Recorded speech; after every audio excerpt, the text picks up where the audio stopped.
Today marks nearly 20 years since the siege in Waco and also the anniversary of the Oklahoma City bombing. Tonight we are in depth on the extremism still in America. Tonight we're traveling to Texas and things are about to get wild. With 25 News anchor Ann Harder, stick around as we're headed to the zoo.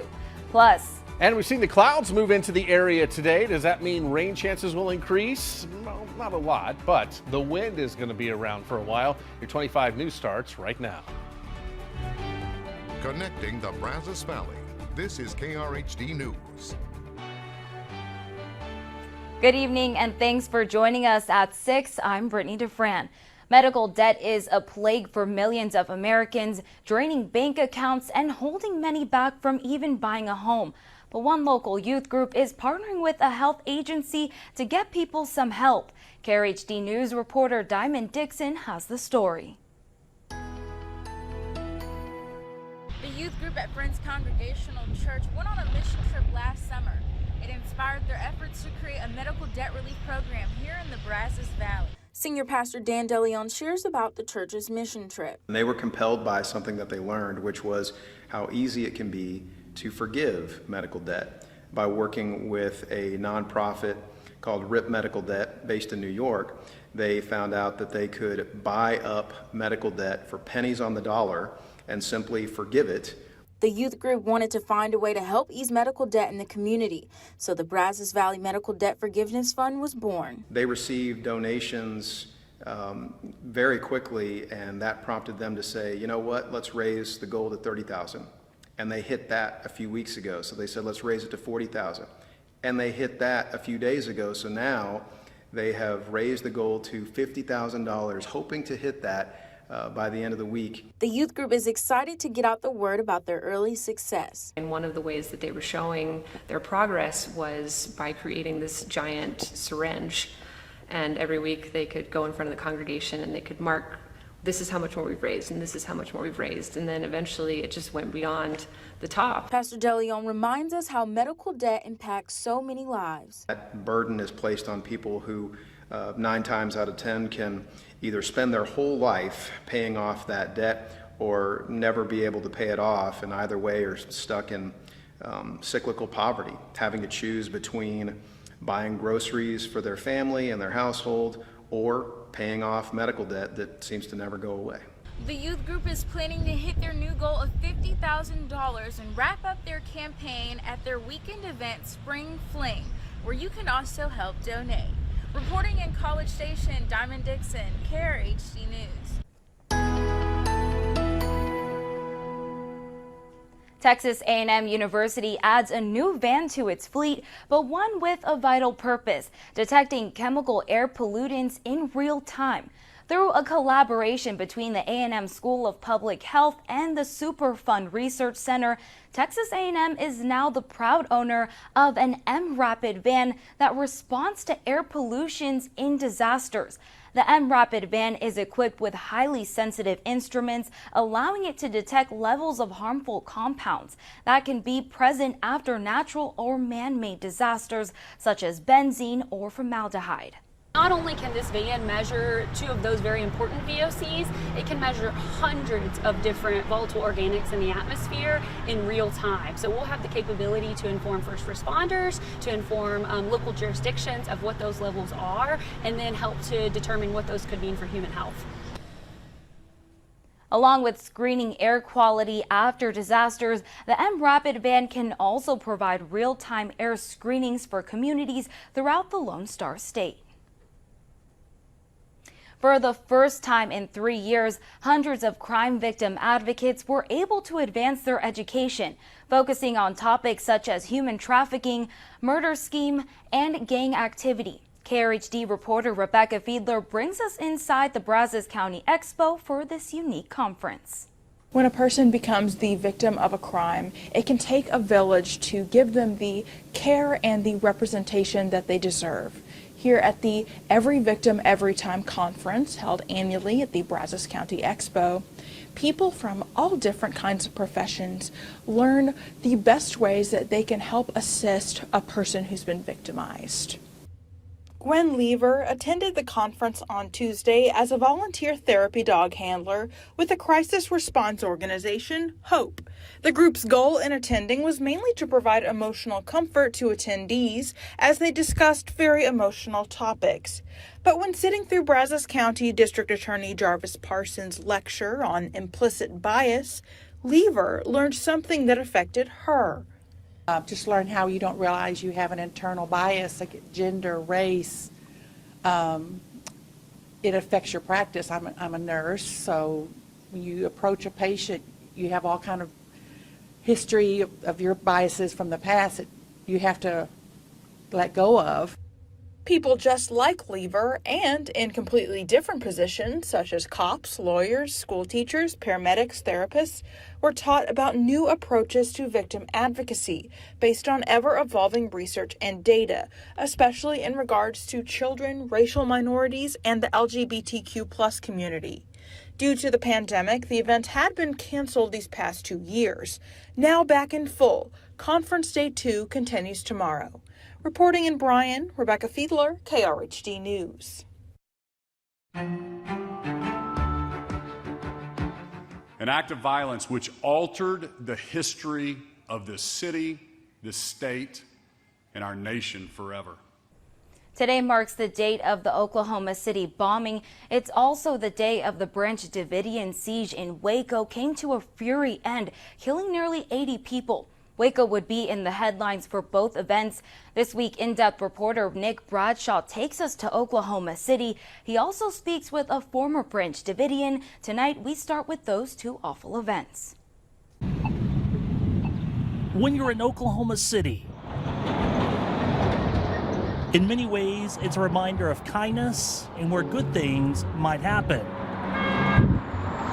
It was just a normal spring morning in Oklahoma City and no indication that there was anything looming ahead.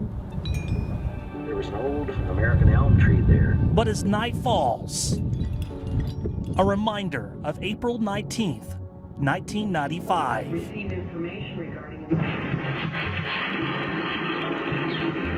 Some never made it home for dinner. These are their photos. Moments robbed. Children who would never make it to kindergarten.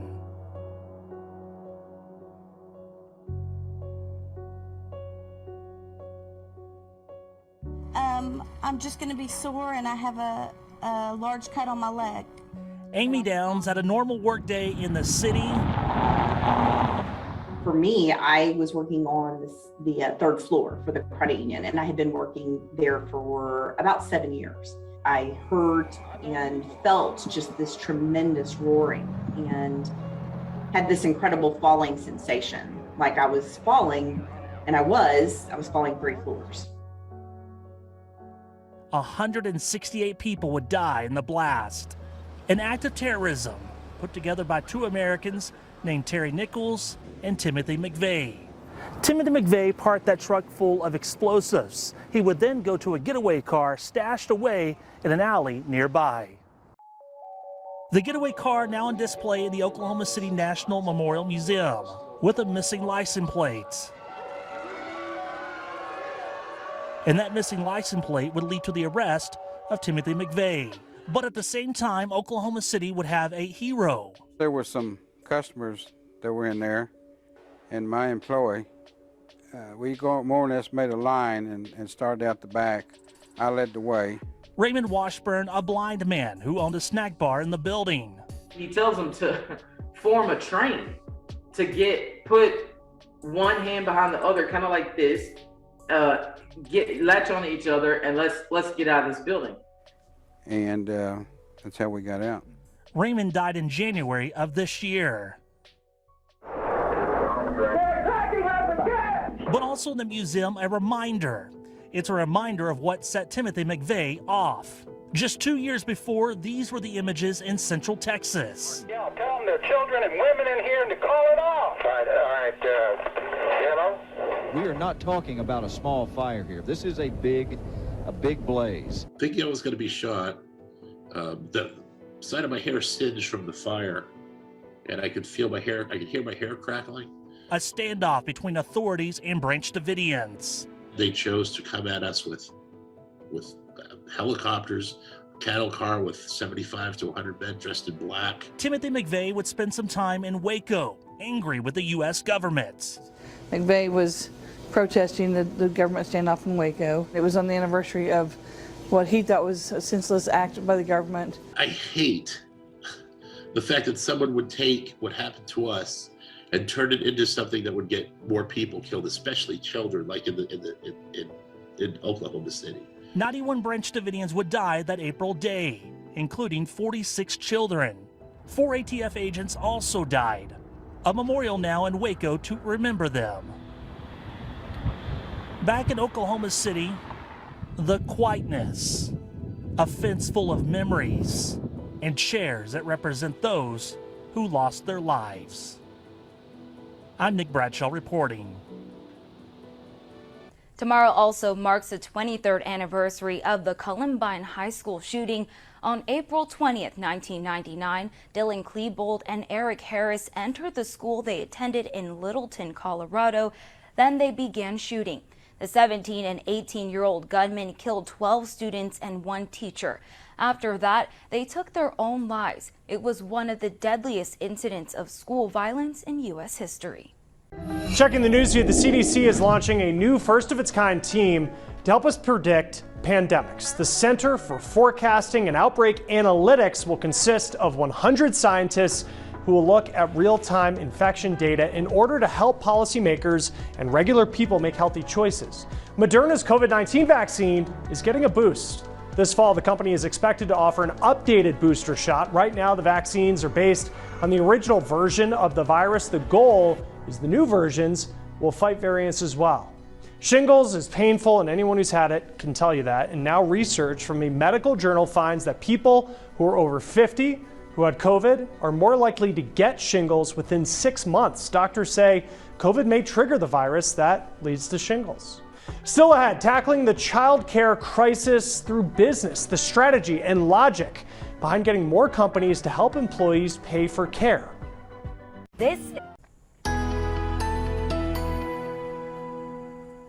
People who receive Social Security checks are on track to get the biggest cost of living raise in 4 decades. The Senior Citizens League estimates the adjustment could be as high as 8.9% next year based on a recent inflation data. That would mark the steepest annual adjustment since 1981. The final adjustment percentage is going to be released in October. Verizon employees also expected to see a pay raise soon. Their minimum wage is going up to $20 an hour. The rate applies to new hires, and current employees will also receive a pay bump. Verizon is also offering sign-on bonuses for some positions. The company says the move is to attract and retain the best talent in the competitive market. Congress may take back a big chunk of COVID relief funds it authorized last year to help small businesses.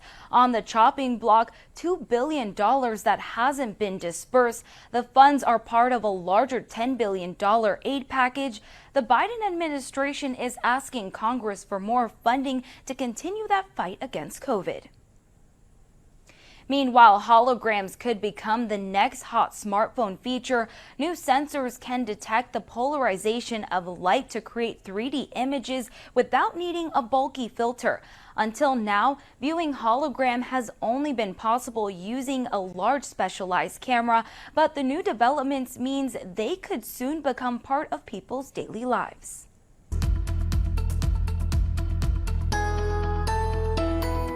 Our Clark Roofing Cam Sky in Motion showing some high clouds moving across the area earlier today and some sunshine all the way through about lunchtime or so. And then here comes some of the lower level clouds feeding on in, and it did become mostly cloudy this afternoon, and there could be a couple of showers rolling in as we make our way into the overnight hours tonight. And you can see those clouds rolling in on our clouds and radar right now, but notice there's no green echoes or anything like that. So it's still relatively dry in the lowest layers of the atmosphere, but there are a couple of showers and thunderstorms out here to the west near San Angelo. Those will continue to work their way off to the east, and as those get closer to the area, again, a few showers will be possible late tonight into early Wednesday morning. But anything that falls here is going to be relatively light. This is starting off at 6 o'clock Wednesday morning. You can see, again, a couple of showers here and there, but we're not anticipating much in the way of rain accumulation with this, as it's just going to be a little too dry in the atmosphere to produce significant rain.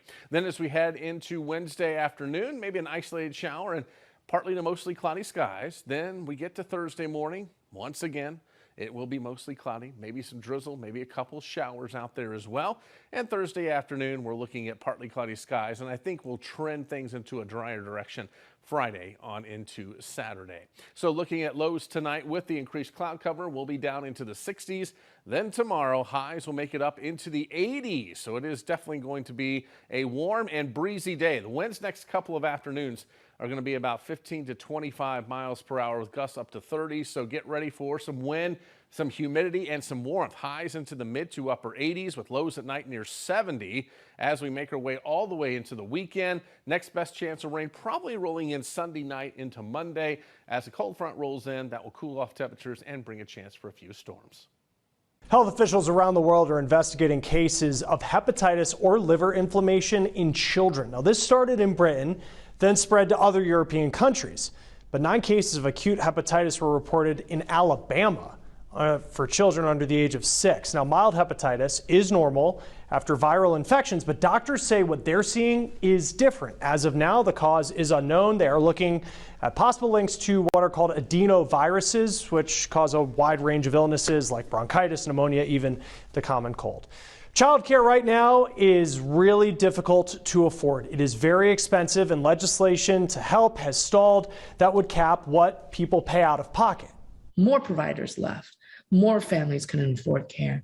And that's what really spurred us to get into the employer space, because we wanted to stabilize childcare and say, who can actually help make childcare more sustainable? Well, employers, because employers were actually incentivized to also retain and recruit. Now, it has been very difficult for people to afford childcare, especially if you're a working parent. Now, WeCare is a company that used to be a marketplace that parents would go to in search of childcare, and now they're trying to help companies create benefits programs that would help their workers who are trying to handle that balance between jobs and parenting. Jessica Chang says when COVID hit, more providers closed, even childcare, of course, becoming more expensive. She says that employers can benefit from putting more money towards what their employees face when it comes to affording childcare. She says that it can be cheaper for a company to pay an employee's childcare costs compared to losing them. But if you lose that $50,000 employee, that's $10,000 you're going to be spending to hire on the conservative side. Hire and replace. Well, what if I told you, hey, what if instead you offer that employee $200 a month? Which is 25%, sometimes 25% of the cost of childcare. So in WeCare's case, they try to help employees find care, then they customize a program that fits what a company's looking for. And most of them are like manufacturing companies, healthcare, retail, hospitality. Those industries are really getting hit, but also they probably employ the most number of people in any industry, right? And many of their employees are lower waged employees too. So it can have a huge impact. She says that more workers should really try to speak up to their employers and ask for help with affording childcare with the cost so high. She is hoping that that can mean more people stay employed, especially women. Lithium has a big place in America's vision for renewable energy. It is a mined metal that we're beginning to learn more pros and cons about. And Vanessa Machania brings you both sides. I'm Dave Mendiola. I'm county manager for Humboldt County. It's the heart of gold country and soon to be lithium country as well.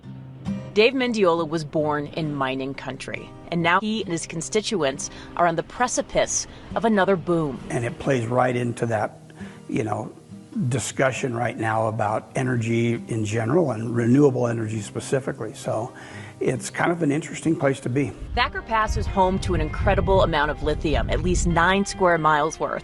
Underneath cattle hooves and desert plants is an ancient underground volcano that, hundreds of thousands of years later, left behind the mineral that is a major piece of renewable energy future. Right now, South America and Australia are the world's top producers of lithium, and the most lithium-ion batteries come from China. There's about 1% of the lithium in the world gets produced by the United States currently. So this mine right here will produce about 25% of America's use of lithium projected out over the next 30 years. A little over a year ago, the area was given the federal green light to build an open pit mine on site.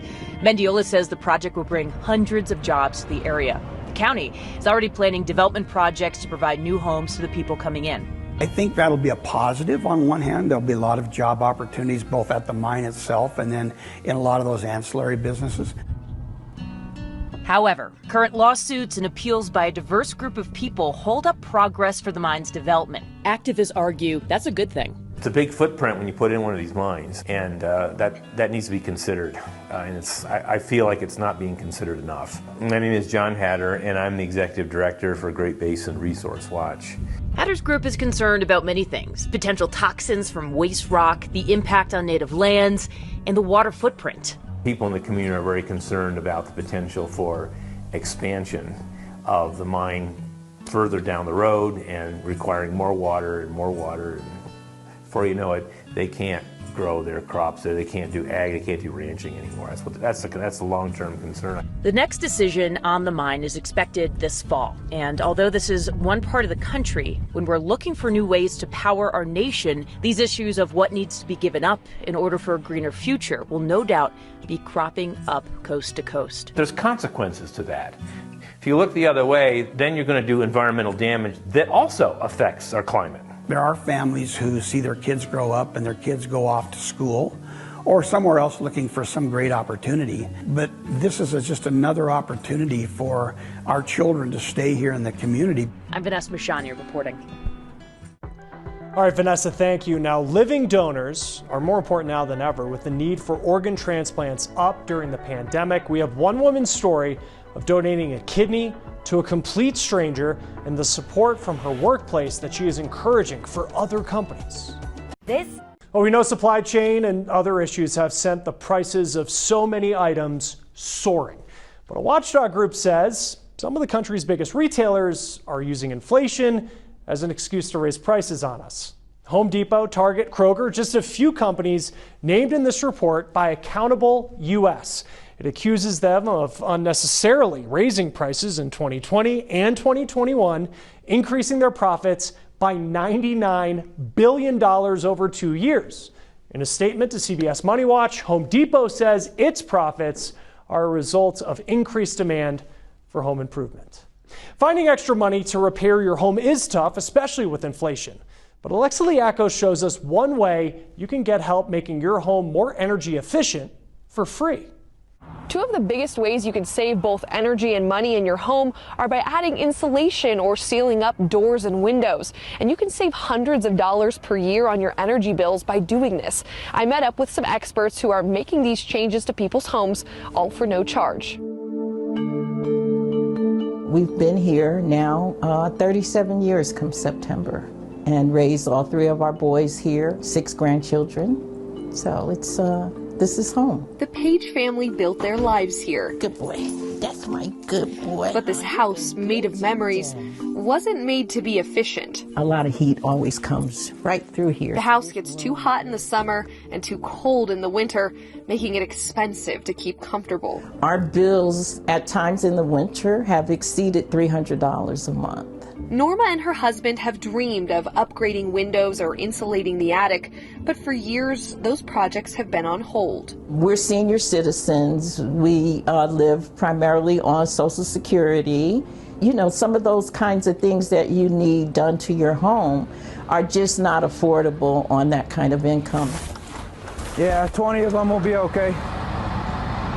But she found some unexpected help at the Energy Resource Center, a nonprofit in Colorado that helps make older homes more energy efficient. There are similar groups doing this in every state. You know, our lowest income families tend to live in the oldest and least efficient housing. So people who can least afford a high energy bill have the highest bills. In Norma's home, they're insulating the attic and sealing windows and doors. This work is needed for millions of American homes. Back before the 70s, homes were built pretty much without insulation. You know, if we go into a home that's 100 years old with a bad heater, we could save them over 50% of their utility usage. And with the $3 billion investment from Congress, programs across the country like this will get more funding to help families. You know, for a long time, we were kind of these energy geeks over in the corner doing the work that we do, and we know how important it is, but it feels like more people are becoming aware of the importance of, you know, being more efficient with the energy that we use. For the Page family, this investment is one they want more people to take advantage of. I mean, you can be living comfortably, not above your means, and qualify for this program. People need to know. Because a little help with the necessities at home can bring comfort in other places too. At this point, it means paying co-payments and for medications and things of that nature. There's not a whole lot of luxury in living these days, but we're at peace, and this adds something to it. If you're wondering how to get this help in your neighborhood, it's simple. All you have to do is go to energy.gov and search the Weatherization Assistance Program. There are groups like the Energy Resource Center all over the country waiting to help. I'm Alexa Liacco. Good information there, Alexa. Thank you. Now, with summer right around the corner, tough part of that is the droves of mosquitoes that can leave itchy bites and spread disease. Tomorrow, we are giving details on a type of repellent that doesn't involve sprays, chemicals, or even candles. But still to come today, security alerts, two-factor authentication, and extra security questions are creating what experts are calling security fatigue. How the language used in these can impact what we buy online.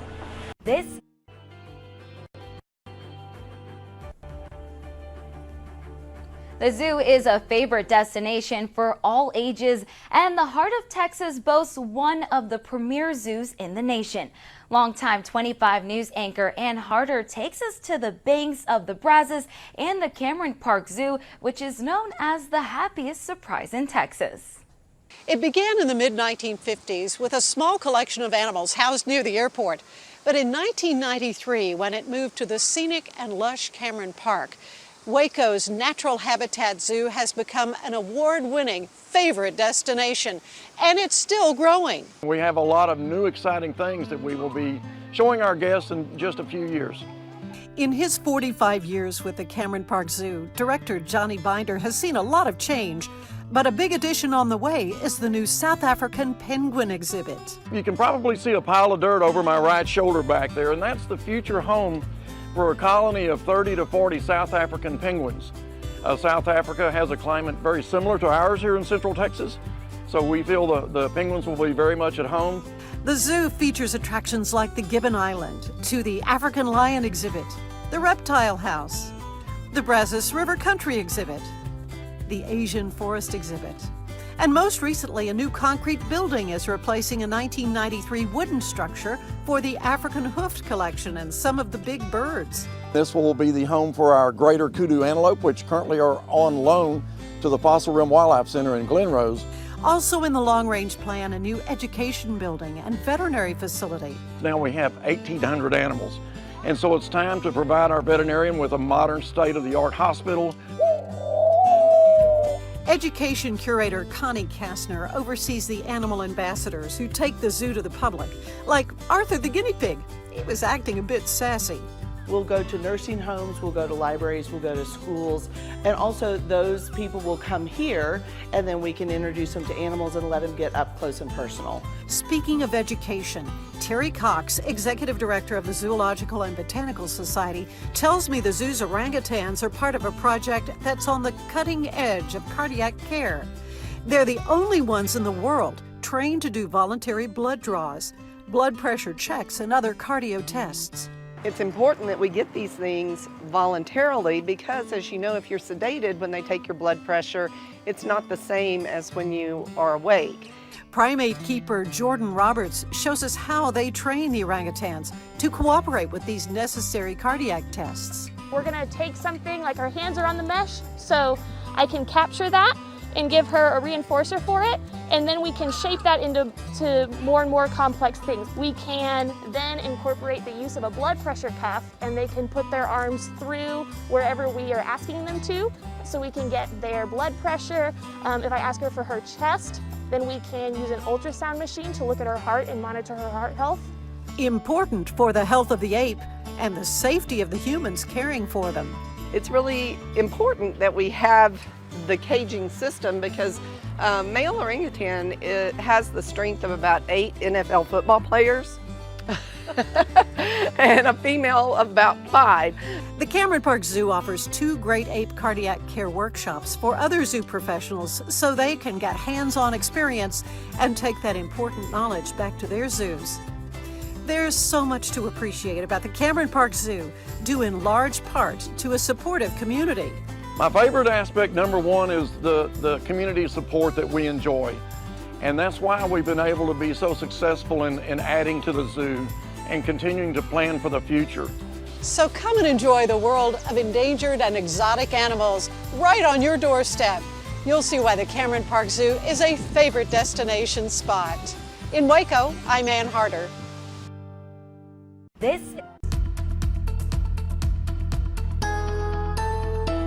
We have seen a steady increase in cloud cover across the area today as moisture levels are going up. That could lead to a couple of shower chances late tonight as we put this into motion for you. You can see that a few of those showers will be possible as we move into the morning hours. 6 o'clock in the morning here. Anything that falls gonna be light, may wet the pavement here or there, but overall this is not going to be a major rain event for us. Atmosphere just not set up to support that. Then as we get into Wednesday afternoon, partly to mostly cloudy skies will continue. It will be breezy. Winds will be on the south 15 to 25 miles per hour, gusting to 30. And it will be warm as well, highs into the 80s and maybe an isolated shower or two. Then we get to Thursday morning. Let's do it again. Maybe a couple showers in the morning, clearing out in the afternoon with partly cloudy skies, and it will be quite warm as well as we move into Thursday. So tonight, temperatures will be down into the 60s, so not quite as cool out there as the moisture and the clouds will keep temperatures up. Then tomorrow, highs into the 80s. It's going to be a warm day here across the region, and we'll continue to see quite a bit of warmth as we make our way into your 10-day forecast. 85 on Wednesday, couple showers possible during the morning hours, but that'll taper off into the afternoon. Breezy and warm at 85. 87's on the way Thursday and Friday, upper 80s Saturday and Sunday. Going into Monday, it looks like temperatures start to fall off here. So that's going to bring our next front into the area and a chance for a couple of scattered showers and thunderstorms. Right now, the overall severe weather threat's on the lower side, but we'll continue to track it closely. Cyber criminals continue to shift their strategy, and LinkedIn has now reached the top of a list you probably don't want to be on. For the first time, they are the most imitated brand. LinkedIn is used in more than half of all phishing attacks across the world, according to new data from Checkpoint Research. Just look at your screen right here. Hackers will send fake messages like that. Checkpoint shared it with us, and they try to get people to click on links that are malicious that take them to fake LinkedIn sites where they can collect our personal information. Checkpoint says this points to an emerging trend towards leveraging social networks ahead of technology giants like Google, Microsoft, and Apple. Now, there are side effects to increased cybersecurity. Some people are overwhelmed by security alerts. Others are changing their behavior when they see a privacy notice. People who read a generic privacy notice are less interested in making a purchase, according to one report published in January. However, the impact went away when the notice included phrases like, "We care about your privacy." Experts say the benevolent language goes a long way. The people who draft the privacy policies and privacy notices aren't typically thinking about consumers' reactions to it as much as the legal ramifications for the firm. And that's what we found really makes the difference here is that when you're communicating that without a sense of the firm's caring for the consumer, it has a negative effect rather than a positive effect on purchase interest. Now, for others, it's the number of alerts that's causing anxiety. How about this? More than 60% of U.S. IT experts say they get 500 cloud security alerts each day. More than half of the organization believe that they miss critical alerts on a weekly or sometimes even say daily basis. And this is really a bad place to be because we have the tools that generate alerts that are technically correct, but they cannot be effectively used. Now, if you work in IT, alerts are probably part of the game, but alert fatigue is not unique to them. It is also common in the world of medicine or construction, and that can lead to burnout and friction in the workplace. Now, there may not be an easy fix. Experts say the key is to cut down on the total number of alerts by eliminating the ones that are not business critical. Well, if you feel attached to your phone, you, of course, are not alone. So I actually argue that our phone acts like a sort of adult pacifier. Hey, that's one way to put it. How this is influencing what we're willing to post online using our smartphones compared to a computer. Well, we talk plenty about the pollution that we are dealing with here on Earth, but now there are new efforts to keep space clean of debris. The U.S. will no longer test destroying satellites in space. Once a satellite's destroyed, debris can be in orbit for years. Now, long before European settlers came, bison roamed America coast to coast. A major conservation effort over the last century has helped restore the animal from near extinction by hunters and illness. But as Vanessa Mashania explains, our national mammal is now facing a new threat, one that could derail the work to restore its numbers. Here, buffalo, buffalo, come on in. Yeah, I worked for a general farm organization for 25 years and then decided to have a midlife crisis. Just about anybody that's in the bison business will tell you once you get into it, you just fall in love. After giving me a ride out to his bison herd on his four-wheeler, Dave Carter makes it known that his job goes way beyond raising his 300 animals. He's in it to build back a symbol of America. Got some curious ones coming up here behind you. They once dwindled from 50 million to 750 animals, but the numbers of bison today, between ranching, tribal, and national parks, are at 500,000. The heart of it is this magnificent animal that has been part of this ecosystem, so the ecosystems of North America for thousands of years. It's kind of special. We all feel like we're part of that restoration story. However, the current chapter of that story is being written by a microscopic opponent threatening the very progress he and others like him have worked so hard to make. As bison producers, we want our animals to only have one bad day, and we want those herds to be healthy. And when you see something like that and you're really powerless to do something about it, it's just, it's devastating. What he's talking about is Mycoplasma bovis, a bacteria that can quickly wither away a bison. And scientists say it has the ability to take out up to 60% of a herd. Last year, it killed 30% of Dave's animals. He says it is a terrible challenge stacked up next to a series of obstacles. With the drought and navigating through the economic challenges we've had with the COVID pandemic, then along comes Mycoplasma, and it's for many producers, it's economically a fatal blow. Antibiotics, such as penicillin, are ineffective because those treatments specifically target a cell wall, which they lack. Jeff Martin is the director of research at the Bison Center of Excellence at South Dakota State University. The team has assembled a task force to figure out a solution to the mycoplasma problem, which he says has been made worse by drought conditions across the plains. It's not just that you're having poor forage quality, you also have poor access to water.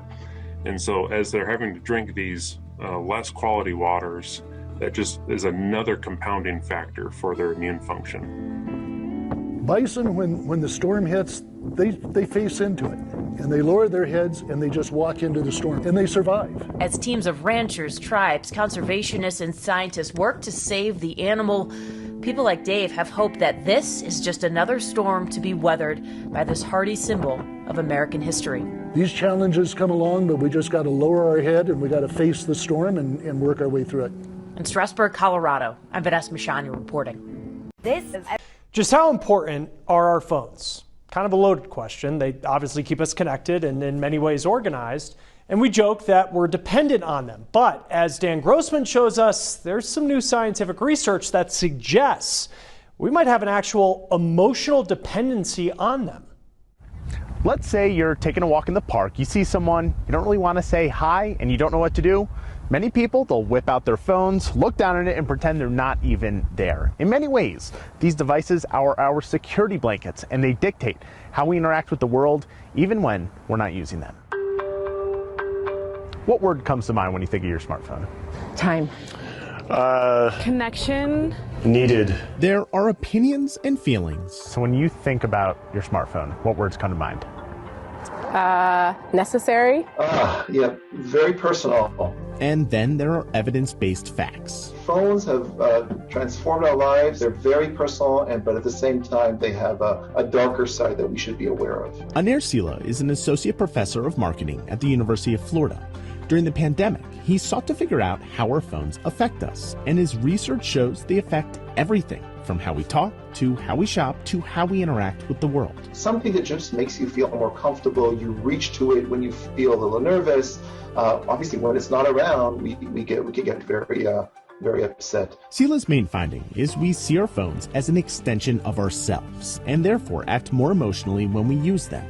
When we shop on our phones, Sila found we're willing to pay more for things we view as expressive and unique. And when we talk on them, we tend to express more polarizing beliefs than when we're talking in person or even on the computer. So I actually argue that our phone acts like a sort of adult pacifier. Shiri Melamod also studies phones as an assistant professor of marketing at the University of Pennsylvania and has found the effects go deeper. When we scroll social media on them, she says we're more vulnerable to believe fake news. And when we're talking with people, we're more willing to share information we wouldn't share otherwise. Think friends, strangers, even scammers. People are more willing to disclose intimate or personal information when it's elicited on their smartphone than when it's elicited on their PC. And part of the reason for this is this idea that we feel sort of more comforted when we're engaging in certain tasks on our phone than on our PC. You can't go a day without using it at least once, like for some purpose. They are integral parts of our lives that offer convenience and connection, but we know that. It's a chronicle of my life. It's the parts we don't always pay attention to that researchers suggest we study more closely so we can be aware and use them for good. I'm Dan Grossman. Thanks for watching Krhd News at 6. I'm back tonight at 10. Until then, have a good evening.